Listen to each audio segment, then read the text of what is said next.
Everyone in my family was invited to my sister's $750,000 wedding, except me. Mom said I'd ruin her dream day. I said, fair enough. Then my Paris wedding photo went viral. You understand why you can't come, don't you, Juliet? My mother's voice was so calm, so casual, it sent a shiver down my spine. Like she was talking about the weather. But what she was actually saying was, Vivian's dream wedding isn't about you. Your presence would just be complicated. Can you even imagine hearing that from your own mother? I sat there on the floral couch in their pristine Charleston living room, staring at her perfectly manicured hands. The afternoon light filtering through the curtains was soft, but her words were anything but. My name is Juliet, I'm 27, and I'm a freelance photographer, barely scraping by. For years, I'd told myself that being the overlooked daughter was just our family's normal. Vivian, 3 years younger, had always been the golden child. Prettier, charming, and so much more successful in my parents' eyes. She landed a high-paying marketing job, married a wealthy investment banker named Gregory, and now lived in a townhouse my mother couldn't stop bragging about. But this was different. This wasn't just my birthday being overshadowed or forgotten at Christmas. This was a deliberate, brutal exclusion from what my mother kept calling the event of the decade. Complicated how? I asked, my voice steady, though my hands were trembling. My mother sighed, an exaggerated, exhausted sound, as if explaining basic common sense to me was a monumental task. Vivian has 300 guests, Juliet. Everyone who matters will be there. The venue alone is $75,000. She's wearing a custom Vera Wang. There will be photographers from 2 bridal magazines. This isn't some backyard barbecue. This is a statement. And you would ruin that statement. Then she hit me with it. You know how you are. That phrase. It stung more than anything else. You never quite fit. Always in your jeans, with that old camera bag. Vivian's friends are all polished, put-together people. You'd feel uncomfortable anyway. I wanted to scream. I wanted to point out that I owned nice dresses, that I could look presentable, that being a photographer didn't make me a social pariah. But deep down, I knew it wasn't about my clothes. It was about hierarchy. About keeping me firmly in my place. Does Vivian know you're telling me this? I asked, testing the waters. My mother's expression flickered, just for a second. We discussed it as a family. Your father agrees it's for the best. And honestly, Juliet, you should be relieved. $750,000 for a wedding. That's the kind of pressure you wouldn't want to be around anyway, $750,000. The number was obscene. More than I had earned in 5 years combined, spent on a single day. A single event I wasn't allowed to witness because my mere presence might somehow tarnish it. I stood up slowly, grabbing my camera bag. My mother watched me with that same calm, placid expression, as if she'd just delivered perfectly reasonable news. I understand, I said, my voice barely a whisper. She looked almost relieved. I knew you would. You've always been so sensible about these things. Sensible. That was her word for compliant. For accepting whatever crumbs of affection they tossed my way.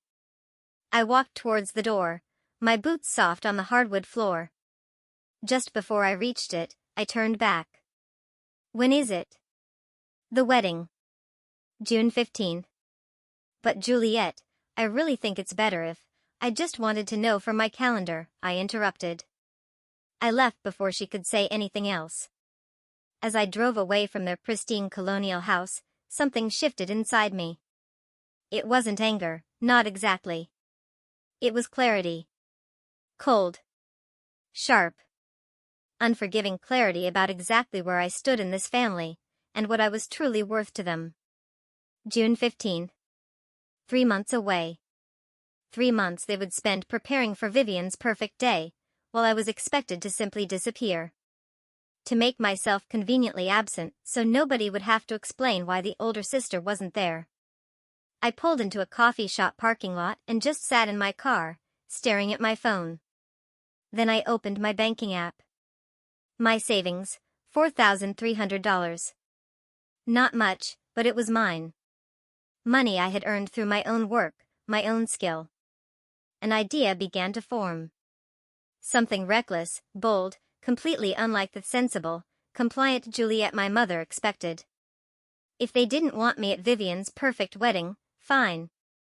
But that didn't mean I had to spend that day alone in my apartment, scrolling through social media photos of an event I was banned from.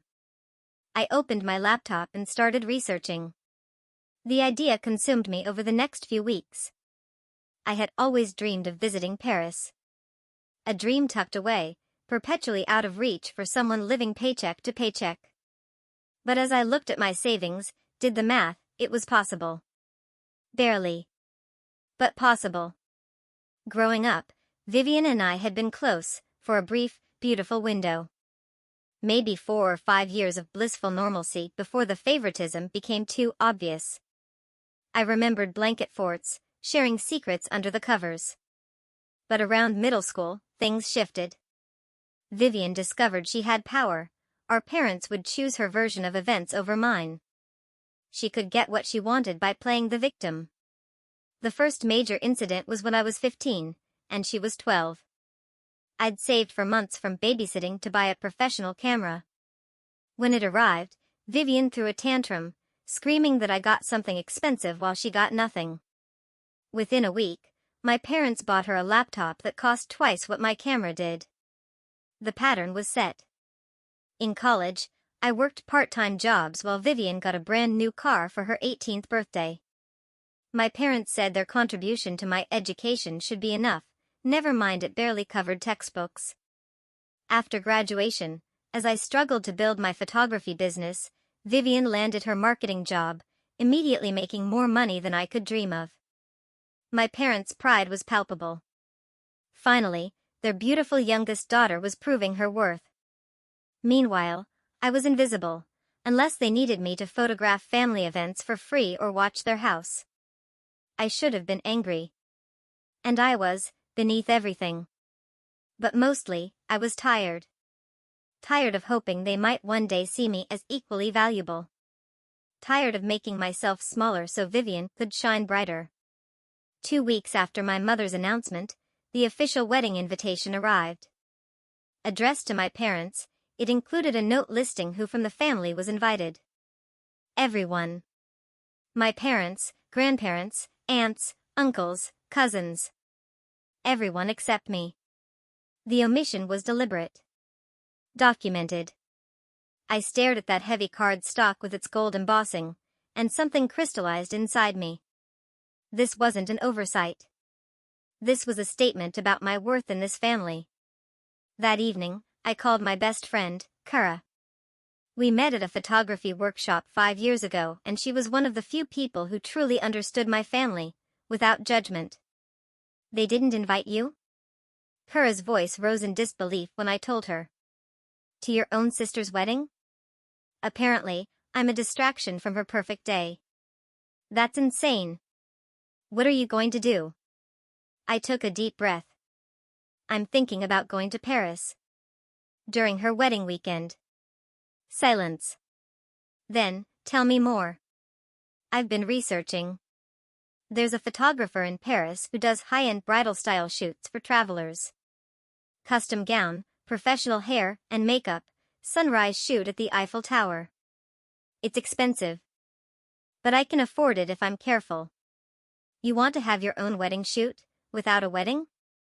Why not? I said, a spark igniting in me. If they're going to exclude me from family events, I might as well create my own moments. And I'm a photographer. I know the power of a good image. Kara laughed. I love this. I absolutely love this. When do we leave? You think I'm letting you do this alone? I have vacation days saved up. Let me look at flights. That conversation changed everything. Suddenly, It wasn't just a fantasy or a way to avoid pain. It was a real plan, with a real friend who believed in me. I spent the next month working extra photography jobs. Corporate headshots, real estate, family portraits. My savings grew slowly. I researched Paris neighborhoods, hotels, and found Isabelle, the photographer specializing in exactly the kind of shoot I envisioned. When I contacted her, explaining my unique request, she responded enthusiastically. She had a dress designer friend who could create a custom gown. She knew the perfect locations. She understood the vision.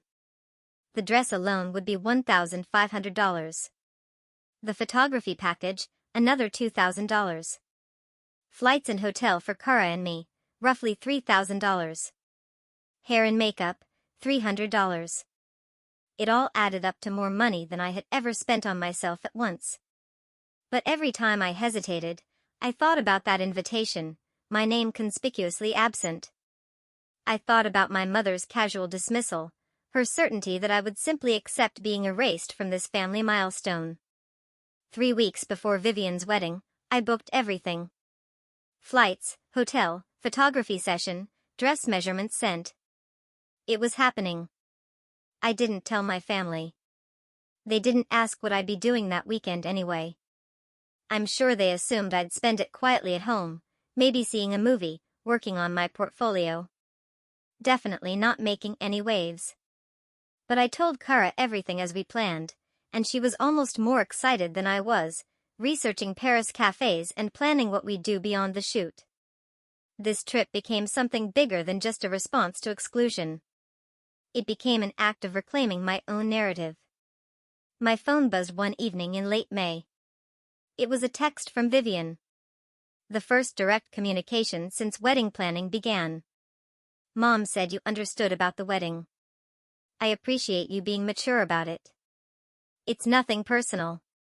Nothing personal, as if excluding your only sibling from the biggest day of your life was a practical decision, like choosing salmon over chicken. I stared at that message for a long time. Then I responded, I hope you have a beautiful day. I meant it, in a way. I hoped she got everything she wanted from her extravagant celebration. Because I was about to get something too. The week before the trip, my nerves kicked in hard. I second-guessed everything.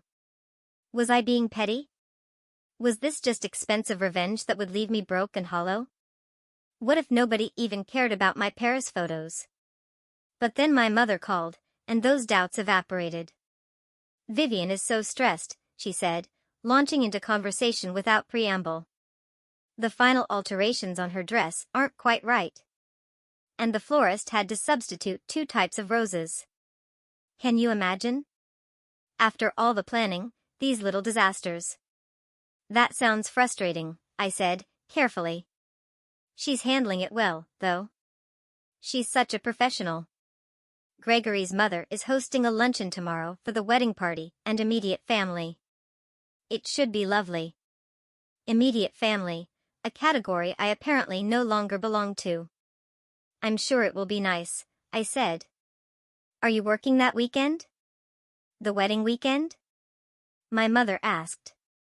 There was something in her tone that made me think she actually hoped I would be busy, that I'd have some concrete excuse for my absence that would make the whole situation feel less cruel. I have plans, I said. Oh, good. I'm glad you'll have something to occupy yourself with. After we hung up, I pulled out my suitcase and started packing. Kara was flying in 2 days before we left for Paris, staying with me so we could travel together. The dress designer had sent confirmation photos of the completed gown, and it was breathtaking. A flowing ivory creation with delicate beading on the bodice, and a skirt that would move beautifully. It was everything I'd envisioned and more. When Kara arrived, we spent the evening going over every detail. She'd even brought props, a delicate veil she found at a vintage shop and a bouquet preservation kit. This is going to be incredible, she said, scrolling through Isabel's portfolio. Look at these shots. You're going to look like you stepped out of a magazine. I looked at the images, stunning women in beautiful gowns at iconic Paris locations. In 2 days, that would be me. The thought was both thrilling and terrifying. Do you think I'm being vindictive? I asked her. Kara set down the tablet and looked at me, seriously. I think you're being human. They excluded you from a major family event and expected you to just disappear quietly. You're not crashing the wedding or trying to ruin anything. You're simply living your life in a way that brings you joy. That's not vindictive. That's survival. We flew out Thursday evening, landing in Paris early Friday morning. Exhausted from the overnight flight, I still felt electric. The city was everything I'd imagined, elegant, historic, alive. Our hotel was a small boutique in the 7th arrondissement, walking distance from the Eiffel Tower. After checking in and napping for a few hours, we met Isabel at her studio. She was warm, enthusiastic, her English excellent. The dress arrived yesterday, she said, leading us to a back room where it hung on a mannequin. I think you will be very pleased. It was even more beautiful in person. The ivory fabric caught the light perfectly, the beading delicate. I'd told the designer I wanted something bridal, but not costume-like. Something I could wear to a fancy event. She had nailed it. We'll begin at 5:30 tomorrow morning, Isabel explained. The light at sunrise is perfect, and there will be fewer tourists. Hair and makeup starts at 4 a.m. I know it's early, but trust me, the results will be worth it. That evening, Kara and I walked around Paris, grabbed dinner at a small cafe, and wandered along the Seine as the sun set. I tried not to think about what was happening back home. By now, wedding guests were arriving in Charleston. Vivian was probably having a spa day, or attending some pre-wedding event. My parents were in their element, hosting, being proud. And I was here, in Paris, about to create something entirely my own. We went to bed early, setting multiple alarms. At 3:30 a.m., we stumbled out of bed. The hair and makeup artist met us at the hotel, transforming my usually casual appearance into something ethereal. Small flowers in my upswept hair, natural but polished makeup. By 5 a.m., dressed in the ivory gown, I felt like a different person. Kara kept taking photos on her phone, grinning. You look like a princess, she said. Vivian's going to die when she sees these. If she sees them, I corrected. I haven't decided what I'm going to do with the photos yet. That was partly true. I had ideas, but nothing concrete. Part of me wanted to post them publicly, a visible reminder that I existed and could create beauty without their permission. But another part wanted to keep them private, a secret rebellion only I would fully understand. Isabel picked us up and we drove to the Trocadero Gardens. The sky was just beginning to lighten. A soft pink glow on the horizon. The Eiffel Tower stood before us, dramatic and iconic. Perfect, Isabel murmured, already assessing angles and light. For the next 2 hours, we moved through the gardens. Isabel directed me with professional expertise, turn, lift the dress, look towards the tower, walk along the paths. Kara assisted with the veil and train, making sure everything flowed perfectly. It was magic. There was no other word for it. As the sun rose and golden light spread, I forgot about being excluded from Vivian's wedding. I forgot about being the overlooked daughter. In that moment, I was simply Juliet, standing in one of the most beautiful cities in the world, looking exactly how I wanted to look. When Isabel finally lowered her camera, she was smiling. We have something very special. I can feel it. We changed locations for a few more shots, near the Seine, at a picturesque bridge. By 8 a.m., we were finished. I was exhausted, but exhilarated. Back at the hotel, I carefully changed out of the dress, hanging it where I could see it. Kara and I collapsed onto our beds. That was unreal, Kara said. Seriously, Juliet, you just created art. I smiled, feeling something I hadn't felt in a long time. Not exactly happiness, but validation. Proof that I could create my own beautiful moments without needing my family's approval or inclusion. My phone buzzed. A message from my mother, wedding day. Everything looks perfect. I didn't respond. Instead, I closed my eyes and let myself drift into sleep, satisfied in a way I couldn't quite articulate.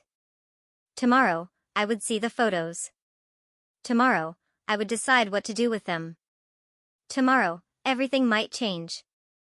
But for now, I rested, knowing I had done something brave and beautiful and entirely for myself. We spent the rest of Saturday exploring Paris, but my mind kept drifting back to Charleston. By now, Vivian's ceremony had started. I imagined the venue, probably some historic mansion or upscale hotel ballroom, decorated within an inch of its life. 300 guests in formal attire.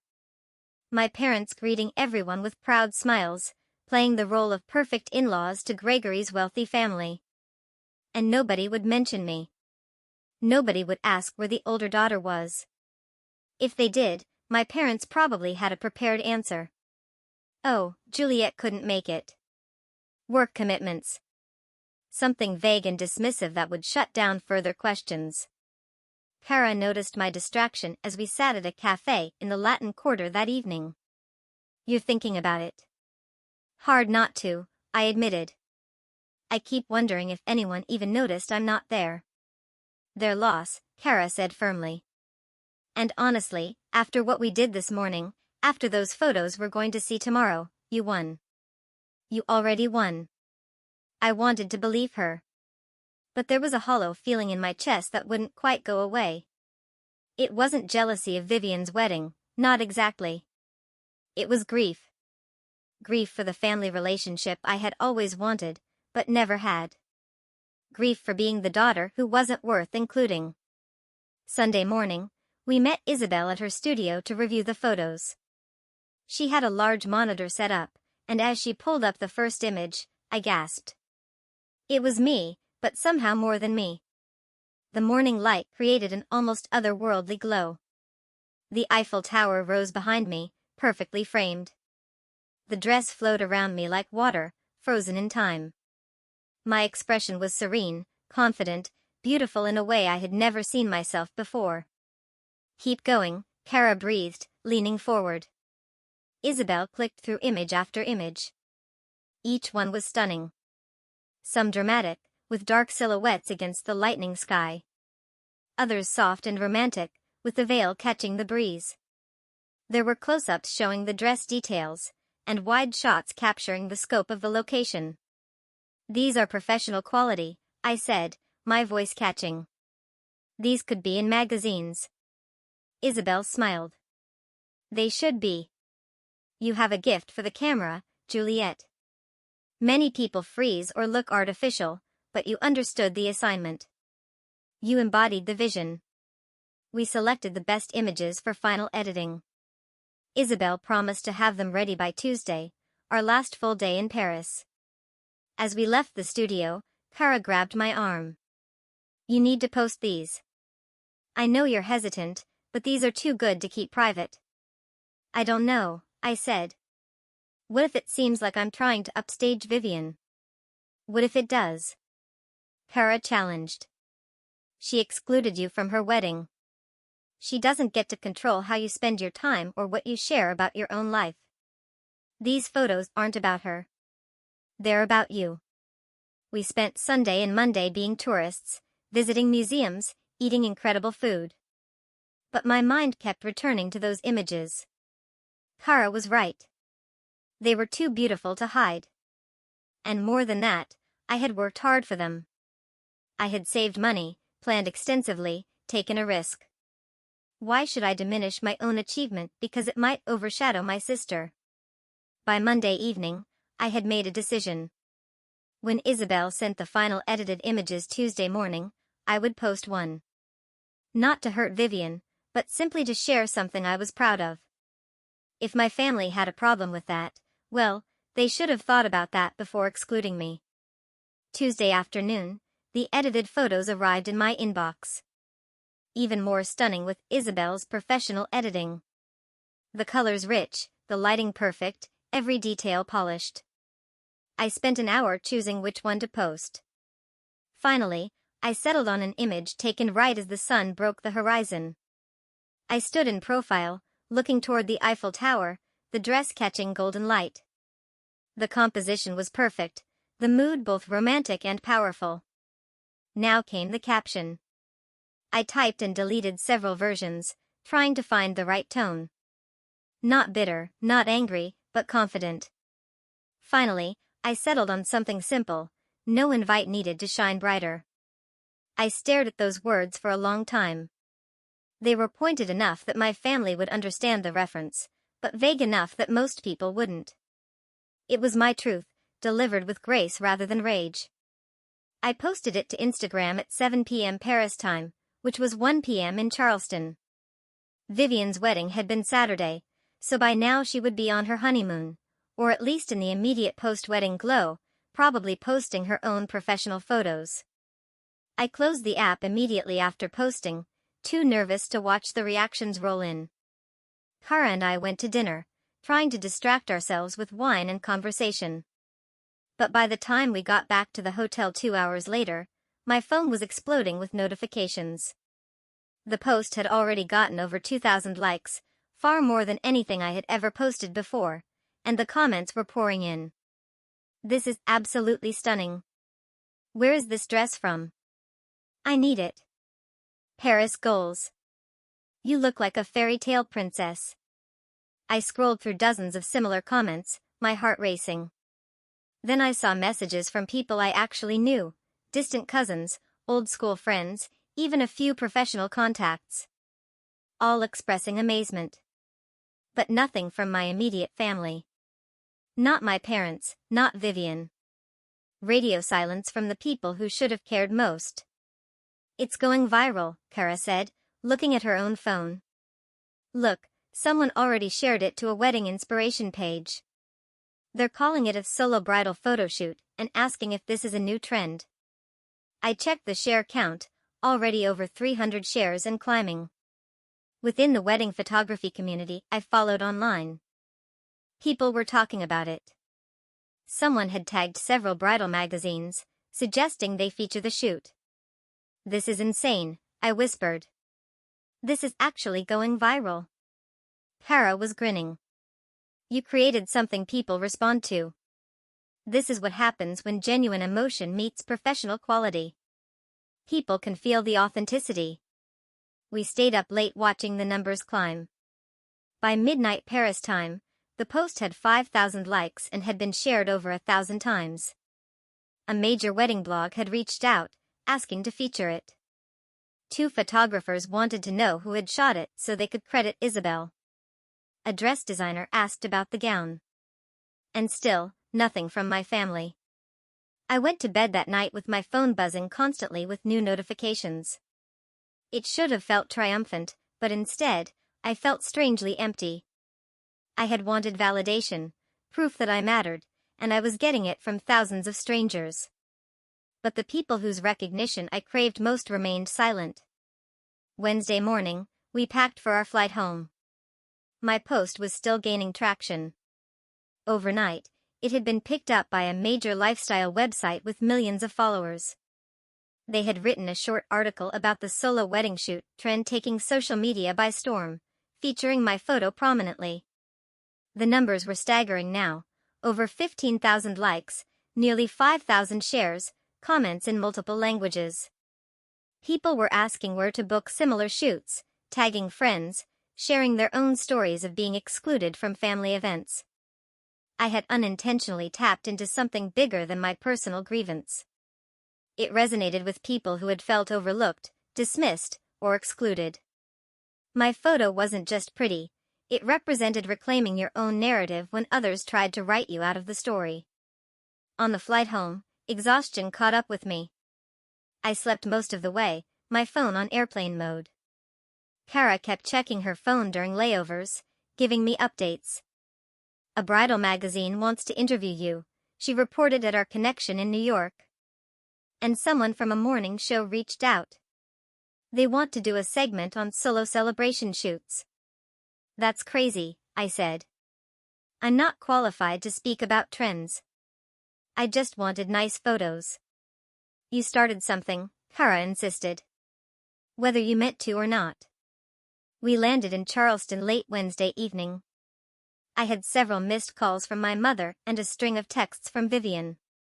I didn't read them on the ride home, too tired to deal with whatever storm was brewing. Thursday morning, I woke up in my own bed to my phone ringing. My mother. I considered ignoring it, but after the fourth call, I answered. Juliet, what on earth were you thinking? Her voice was sharp with anger. Good morning to you, too, I said, sitting up. Don't be flippant. You posted that ridiculous photo during Vivian's wedding. Do you have any idea how inappropriate that was? I posted it on Monday, I corrected. 2 days after the wedding.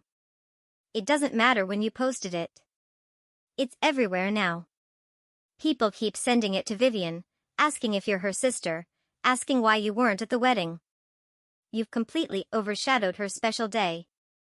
I felt a surge of anger. Her special day that I wasn't invited to. We explained the situation. This was Vivian's time to shine. And you couldn't even give her that? You had to make it about yourself. I went to Paris, I said, my voice dangerously calm. I took photos that I'm proud of. I posted one picture to my personal Instagram account. How is any of that about Vivian? Because the timing was the only weekend I could afford the trip. I interrupted. Or did you expect me to schedule my entire life around an event I wasn't allowed to attend? Silence on the other end. Then, tightly, Vivian is very upset. Vivian excluded me from her wedding without a conversation or explanation. I'm sorry if my life existing publicly upset her, but that's not my problem. This is exactly why we didn't invite you. My mother snapped. This kind of attitude, this need for attention. You've always been jealous of your sister. I've never been jealous, I said, and I meant it. I've been hurt. I've been dismissed. I've been treated as less important my entire life, but I'm not jealous. And I'm done apologizing for existing. I hung up before she could respond. My hands were shaking. In all my years of accepting their treatment, I had never directly confronted my mother like that. It felt simultaneously empowering and terrifying. Within an hour, Vivian called. I almost didn't answer, but curiosity won. You sabotaged my wedding, she said immediately, her voice thick with tears or rage, or both. I wasn't even in the same country as your wedding, I replied. You know what I mean. Everyone is talking about your stupid Paris photos instead of my wedding. I spent 3 months planning every detail, and you ruined it with one attention-seeking post. Vivian, I didn't do anything to you. I took photos in Paris. That's it. During my wedding weekend. You planned it specifically to take attention away from me. Actually, I planned it because it was the only weekend I wasn't expected to participate in the events, I said. Since I wasn't invited to yours. Mom explained why. No, I cut her off. Mom made excuses. There's a difference. You wanted me excluded, and you got what you wanted.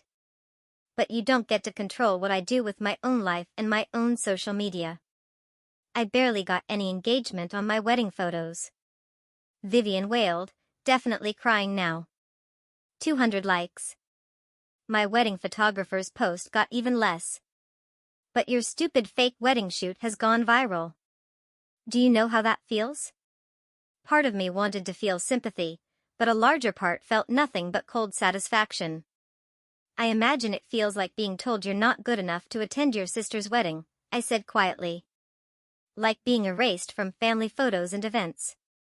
Like being the eternal disappointment who never quite measures up. So yes, Vivian, I know exactly how that feels. She hung up on me. I sat on my couch staring at my phone, feeling both vindicated and hollowed out. This was what I wanted, wasn't it? For them to see me, to acknowledge my existence, to feel some consequence for how they treated me. But it didn't feel as good as I thought it would. My phone buzzed with a text from Kara. Are you okay? Saw your Instagram comments. Your family found out. I replied, yeah, they're mad, but I'm okay. Kara, good. You did nothing wrong. Remember that. I spent the rest of the day catching up on work emails, trying to ignore the continued explosion of my Instagram post. It had passed 20,000 likes now. Multiple blogs had featured it. 2 more magazines had reached out. A wedding planning company wanted to sponsor similar shoots, asked if I'd be interested in becoming a brand ambassador. It was surreal.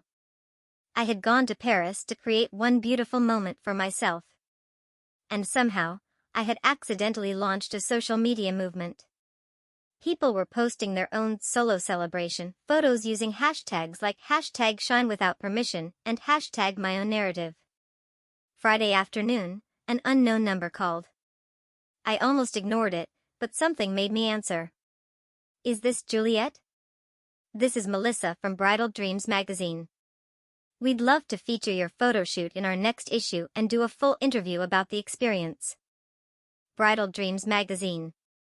One of the biggest bridal publications in the country. The same magazine that had allegedly sent photographers to cover Vivian's wedding. I'm interested, I heard myself say. What would that involve?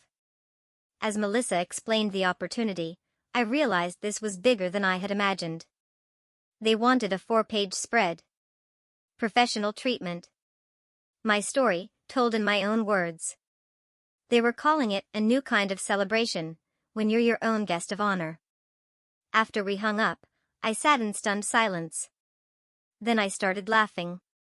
Not cruel laughter, but the kind born from disbelief and irony. Vivian had spent $750,000 to get magazine coverage for her wedding, and I had accidentally gotten it with one Instagram post and a $5,000 trip to Paris. The magazine interview was scheduled for the following week. In the meantime, my Instagram post continued its trajectory. It hit 40,000 likes, then 60,000. Brands started reaching out, offering sponsorships and collaborations. A travel company wanted to create a solo celebration package based on my experience. A dress designer wanted to collaborate on a line of non-bridal formal wear for women celebrating themselves. I was overwhelmed. I was a freelance photographer who could barely afford rent, and suddenly I had opportunities that could change my financial situation entirely. But more than the money or attention, I felt seen. Thousands of people understood what I had done and why it mattered. My family, however, was spiraling. Saturday morning, my father called. Unlike my mother, he wasn't yelling. He sounded tired. Juliet, can we talk in person? I agreed to meet him at a coffee shop near my apartment that afternoon. When I arrived, he was already there, looking older than I remembered. The stress of the past week showed on his face. Thank you for coming, he said as I sat down. What did you want to talk about? He sighed, stirring his coffee unnecessarily. Your mother and sister are very upset. I know, I said. They've made that clear. They feel you deliberately tried to ruin Vivian's wedding. And what do you think? I asked. He was quiet for a long moment. I think we didn't handle the wedding situation well. Your mother was worried about family dynamics, about keeping things smooth for Vivian's day. But maybe we went too far. Maybe, the word came out sharper than I intended. We should have included you, he said quietly. That's what I wanted to say. We should have found a way to make everyone feel welcome.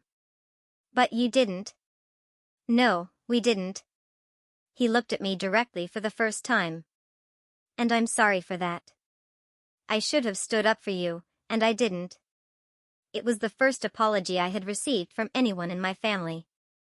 It should have felt more satisfying than it did. I appreciate that, I said carefully. But Dad, this isn't just about the wedding. This is about years of being treated like I don't matter as much as Vivian. The wedding was just the final, most obvious example. I know, he said, and he looked genuinely pained. Your mother and I, we saw Vivian's confidence and success, and we wanted to encourage that. But we didn't realize how much we were neglecting you in the process. You realized, I corrected. You just didn't think it mattered enough to change. He didn't argue. Instead, he pulled out his phone and showed me something. It was Vivian's Instagram account. Her wedding photos had comments disabled, and where there should have been hundreds of likes, there were barely a handful. She's devastated, he said. All that planning, all that money, and nobody seems to care. Meanwhile, your Paris photos are everywhere. She feels like you stole her moment. I didn't steal anything, I said firmly. I created my own moment. The fact that people responded to it more than they did to her wedding isn't my fault. I know that. Logically, I know that. He put his phone away. But she's my daughter, too, and she's hurting. So am I said. I've been hurting for years, and none of you noticed or cared. Now suddenly, it matters because Vivian's feelings are hurt? That's not fair, is it? I stood up. Dad, I'm glad you apologized about the wedding. But one apology doesn't undo decades of dismissal. And I'm not going to apologize for living my life and posting about it just because it makes Vivian feel bad. I left before he could respond. Walking back to my apartment, I felt the weight of everything settling on my shoulders. This wasn't the simple revenge fantasy I might have imagined. It was complicated, messy, and painful for everyone involved. But I also felt something else. Freedom. For the first time, I wasn't trying to make myself smaller to accommodate my family's comfort. I wasn't apologizing for taking up space. Monday morning, I did the interview with Bridal Dreams magazine. The journalist, Melissa, was insightful and kind, asking questions that went beyond the surface story. What made you decide to do this shoot? She asked.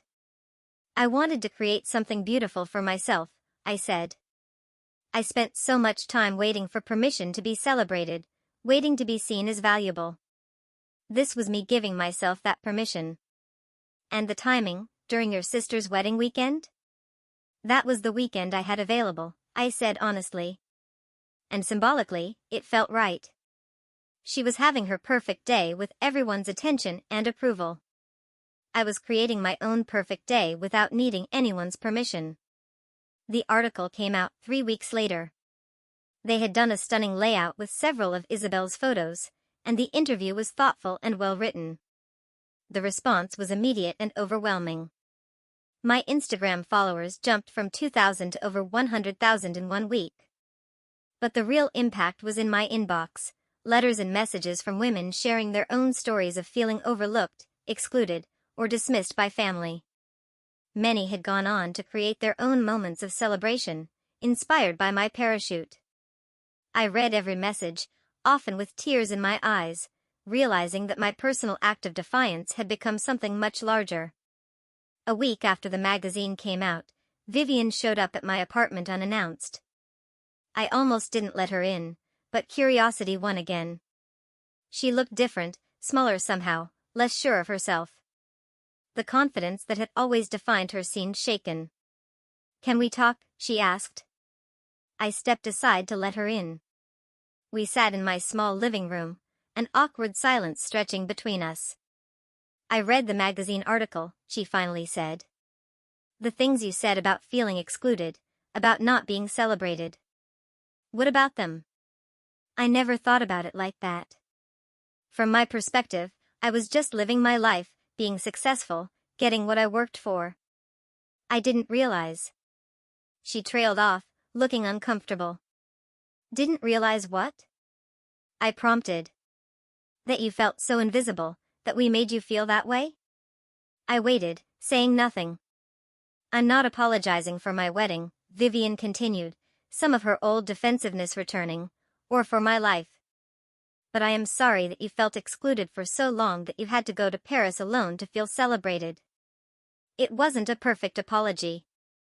It was wrapped in defensiveness and qualifications, but it was something. Thank you, I said simply. Are we ever going to be okay? She asked. As sisters? I thought about that. I don't know. Maybe. But it would require you actually seeing me as an equal. Not as someone who exists in your shadow. She nodded slowly. The thing is, your Paris photos proved you were never in my shadow. You just made it look that way by staying quiet. She left shortly after, and I sat in my apartment thinking about her words. She wasn't entirely wrong. I had made myself smaller for years, accepting the role of overlooked daughter because it seemed easier than fighting. But I wasn't that person anymore. The opportunities kept coming. By the end of the month, I had signed a contract with a luxury travel brand to create content for their solo celebration campaign. The payment was more than I had made in the previous 6 months combined. A boutique hotel chain reached out about an ongoing partnership. 3 different photography workshops wanted me to teach sessions about creating viral content with authentic storytelling. My financial situation transformed overnight. For the first time in my adult life, I wasn't worried about making rent. I wasn't calculating whether I could afford groceries and camera equipment in the same week. The irony wasn't lost on me. My family's exclusion had inadvertently launched my career in a way years of hard work hadn't managed to achieve. But the most satisfying development came from an unexpected source. The photographer who had been hired to shoot Vivian's wedding reached out to me directly.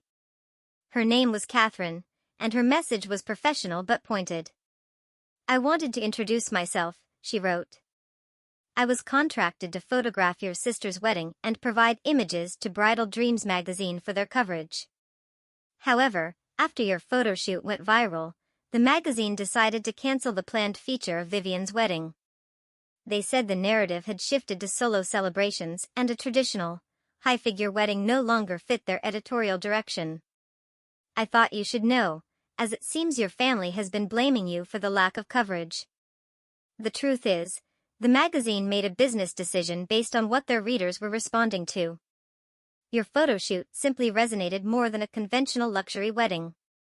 I read that message 3 times, processing the implications.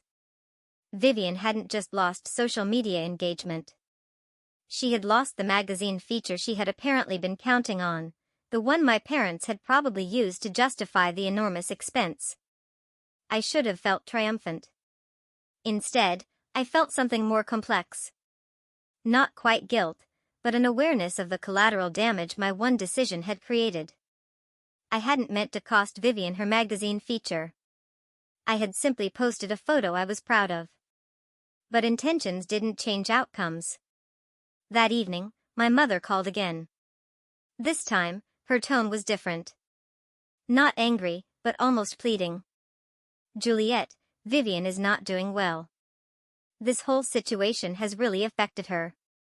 I'm sorry to hear that, I said, and I meant it. Despite everything, I didn't actually want my sister to suffer. The wedding was supposed to be her moment. She planned everything perfectly, spent so much money, and now people don't even remember it because of your Paris photos. Mom, I didn't plan for my photos to go viral. I just posted something I was proud of. But you had to know, she insisted. You're a photographer. You understand social media. You had to know posting those images during her wedding would take attention away from her. I posted them 2 days after the wedding, I reminded her. And even if I had posted them the same day, I'm allowed to share my own life on my own accounts. Vivian doesn't have ownership over an entire weekend. But as her sister, I should have been invited to the wedding. I interrupted. We can't have it both ways. Either I'm enough of a sister to be expected to protect her interests, or I'm not enough of a sister to be included in major family events. You don't get to pick and choose based on what's convenient. Silence. Then, quietly, when did you become so harsh? I'm not harsh, I said. I'm just done being invisible. After we hung up, I poured myself a glass of wine and sat on my small balcony, watching the Charleston evening unfold. My phone buzzed with notifications, Instagram, brand inquiries, messages from followers. My life had changed dramatically in just a few weeks. But the relationship with my family was irrevocably altered. There would be no going back to the way things were, to me quietly accepting whatever scraps of attention they offered. That version of Juliet was gone. The next morning, I received an email from a literary agent. She had seen the Bridal Dreams article and thought my story would make a compelling book. Not just about the photo shoot, but about the broader experience of being overlooked in your own family and finding the courage to celebrate yourself. There's a hunger for these stories, she wrote. Women reclaiming their narratives, refusing to stay small. I think you could speak to that in a powerful way. A book. I had never considered writing a book. But as I thought about it, I realized how many stories I had. Years of being dismissed, of watching Vivian be celebrated while I was barely acknowledged. The slow realization that I needed to create my own validation. The decision to go to Paris. The aftermath. I agreed to a call with the agent, and by the end of the week, we were discussing a book proposal. The advance she mentioned was more money than I had earned in 2 years of photography work. Everything was happening fast, too fast maybe. But I was riding the wave, making decisions that felt right, even if they scared me. 2 months after my Paris trip, I was invited to speak at a women's empowerment conference in Atlanta. The topic, creating your own narrative when others try to write you out. I was terrified. Public speaking wasn't something I had ever done. But Para talked me into it. This is what you've been working toward your whole life, she said. Not the fame or the money, but the validation that your voice matters. Don't waste this opportunity. The conference was held in a large hotel ballroom. I stood backstage, my hands shaking, listening to the speaker before me wrap up. Then it was my turn. I walked onto that stage, looked out at the sea of faces, and told my story. I talked about being the invisible daughter, about the wedding exclusion, about deciding to go to Paris.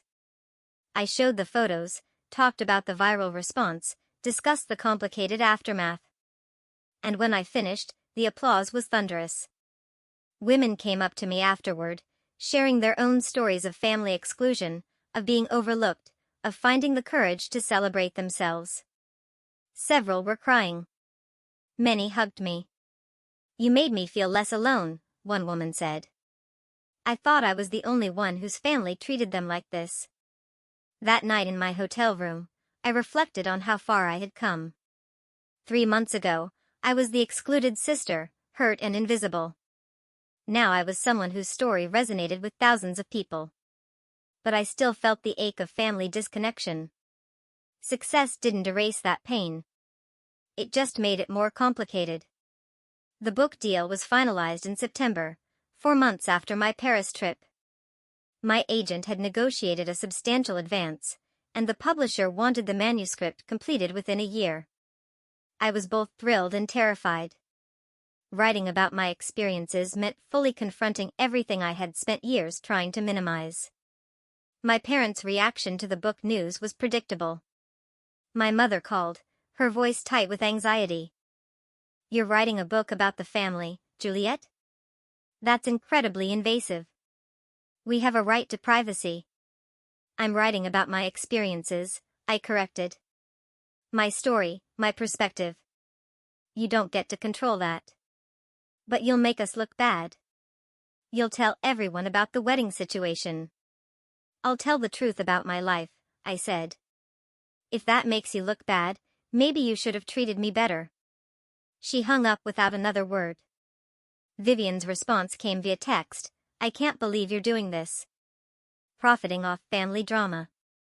This is a new low. I didn't respond.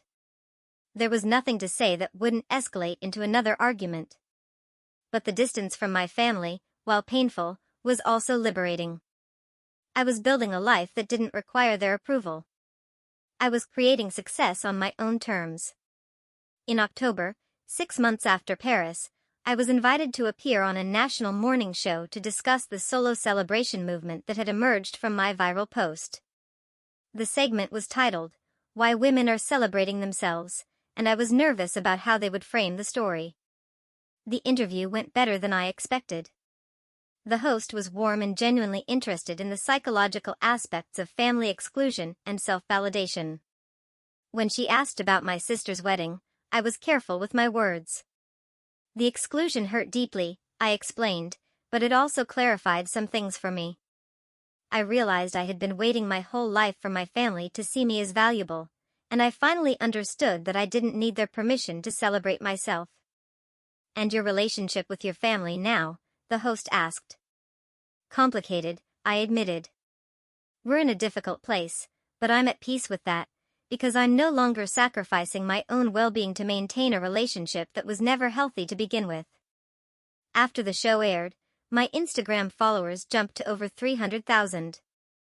More brand deals came in, more speaking invitations. The momentum was dizzying. But the real turning point came in late October when I received an email from Bridal Dreams magazine again. They wanted to do a follow-up piece 6 months after the original feature. The working title was The Aftermath: How One Photo Changed Everything. The new article would include an update on my career, discussion of the book deal, and reflection on the family dynamics. But here was the twist: they wanted to interview Vivian, too. They wanted both sisters' perspectives on what had happened. My first instinct was to refuse. Giving Vivian a platform to present her version of events felt dangerous. But my agent saw opportunity.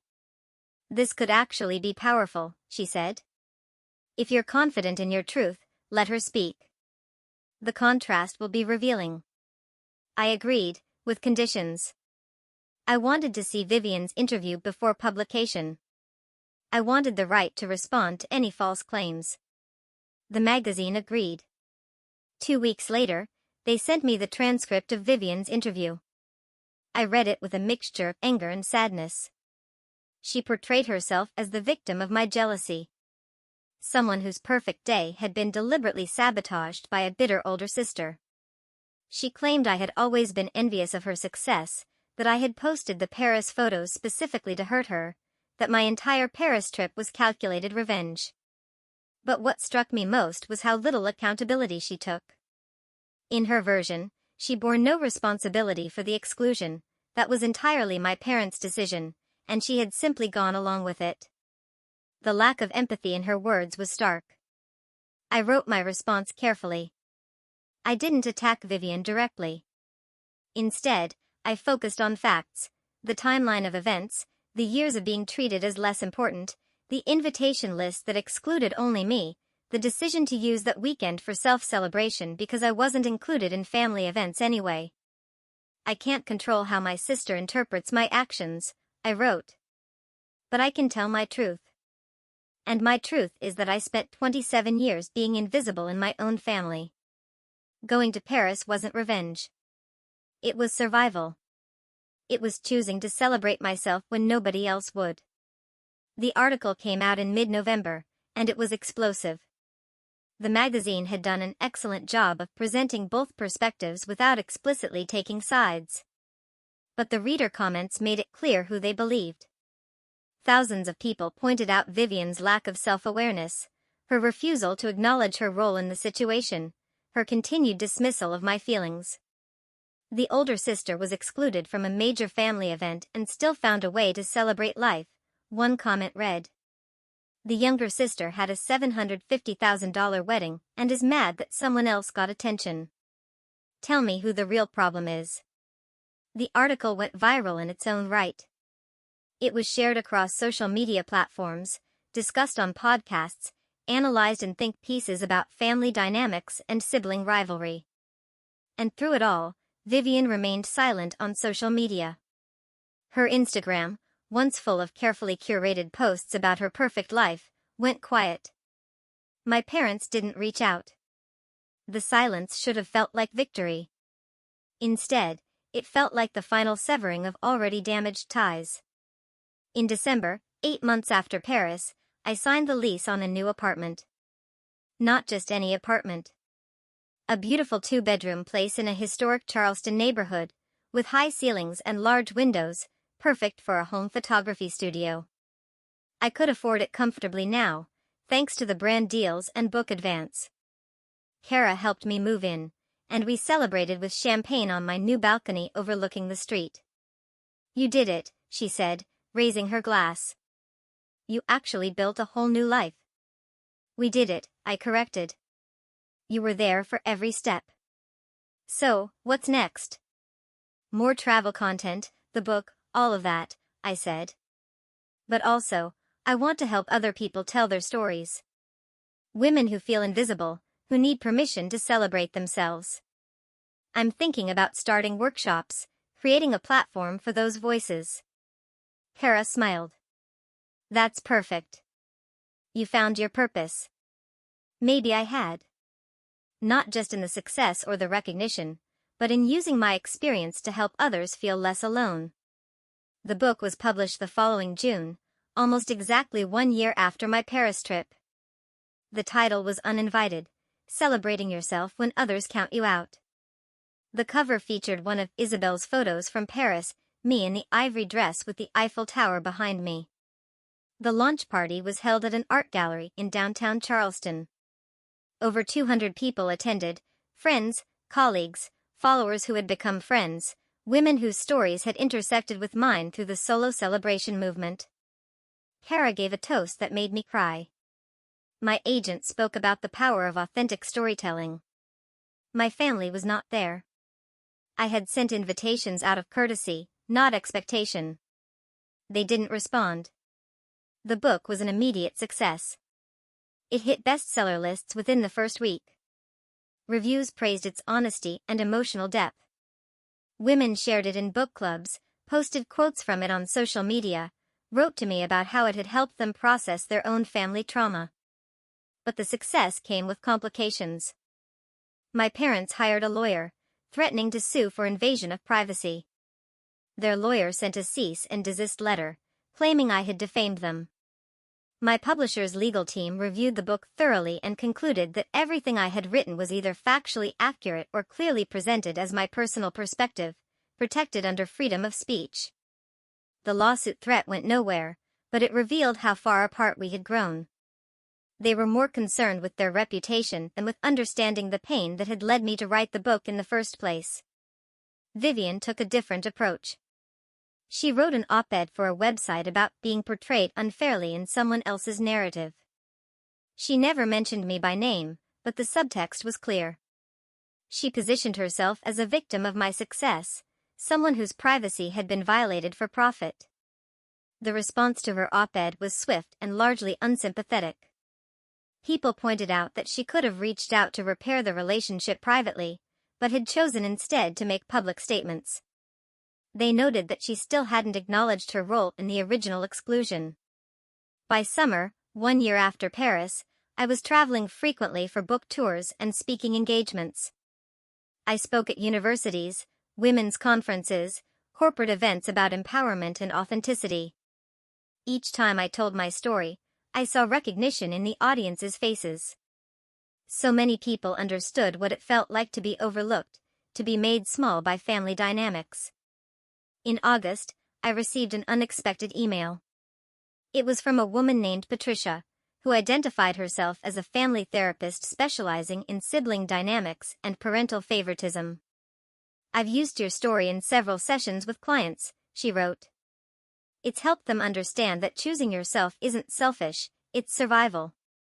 I'm writing a book about family scapegoating, and I'd love to interview you for a chapter if you're willing." I agreed. The interview was thoughtful and probing, exploring not just what happened, but why these family patterns develop and persist. Patricia explained golden child and scapegoat dynamics, how families often assign roles that become self-fulfilling prophecies. "You broke the pattern," she told me. "Most scapegoated children spend their lives trying to earn approval that will never come. You chose a different path. You validated yourself instead of waiting for them to do it." That conversation helped me understand my story in a larger context. I wasn't just the excluded sister. I was someone who had recognized a toxic pattern and made the hard choice to step away from it. In September, I was invited to speak at a major conference in New York about women's empowerment and social media influence. The audience was over 1,000 people. When I walked onto that stage, I thought about the scared, invisible girl I had been just 16 months earlier, the one who believed she wasn't worth celebrating unless someone else decided she was. I told my story to those 1,000 faces. I showed the Paris photos. I talked about the viral response and everything that followed. And then I said something I had been thinking about for months. Going to Paris wasn't revenge. It was revolution. Personal revolution. The quiet kind that happens when you stop asking for permission to exist fully, and start granting it to yourself. My family wanted me to be invisible, and for years I complied. But in Paris, I made myself visible, and I discovered that when you shine your own light, you don't need anyone else's approval to be luminous. The applause was deafening. After the conference, I walked through Central Park, reflecting on everything that had changed. My career was thriving in ways I never imagined possible. I had financial security, professional recognition, a platform to help others. But I had also lost my family.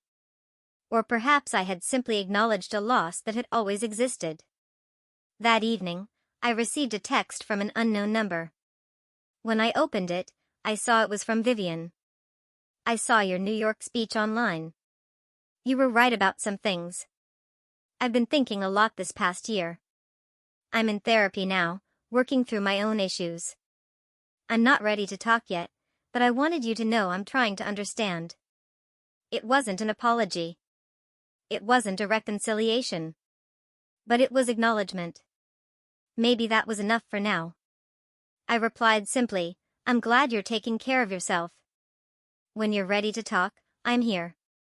Whether she would ever take me up on that offer, I didn't know, but I meant it.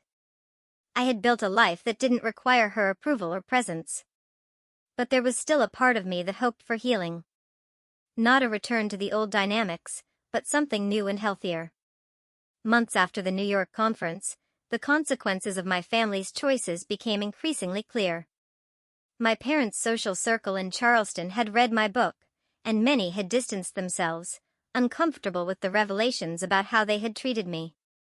Their reputation in the community suffered as people realized the golden family image had been built on the erasure of one daughter. They retired early and moved to a smaller town where nobody knew their history, unable to face the judgment in their former neighborhood. Vivian's career had stalled after the wedding incident and subsequent publicity. The marketing firm where she worked quietly let her go during a restructuring, though it was clear her viral notoriety had made her a liability. Gregory filed for divorce 8 months into their marriage, unable to handle the social media fallout and what he called her obsession with appearances over substance. She moved back in with our parents for a while, a humbling experience for someone who had spent her life being celebrated as the successful one. As for me, I sat on my apartment balcony 2 years after that Paris sunrise, watching Charleston wake up on a peaceful morning. My second book was releasing next month, a guide to solo celebration and self-validation for women reclaiming their narratives. I had launched a successful online community for women navigating family exclusion, providing resources and support that I wished I had when I was younger. Kara and I were planning another trip to Paris, this time just for pleasure rather than necessity. The journey from invisible daughter to woman with her own voice had been painful and messy, more complicated than any revenge fantasy could capture. But sitting there with my coffee, watching the morning light paint the city gold, I realized something important. I hadn't just escaped being overlooked. I had learned to see myself clearly, to celebrate myself genuinely, to shine without needing anyone's permission or approval. And in teaching others to do the same, I had found something more valuable than family acceptance. I had found purpose, community, and most importantly, I had found myself. Sometimes, the best revenge isn't punishment at all. Sometimes, it's simply refusing to stay small. It's building a life so bright that those who tried to dim you can't help but notice, and realize, too late, what they lost when they chose not to see you in the first place. So, tell me, have you ever felt like you were overlooked or excluded, only to find your own powerful way to shine? What would you have done in my place? I'd love to hear your thoughts in the comments below.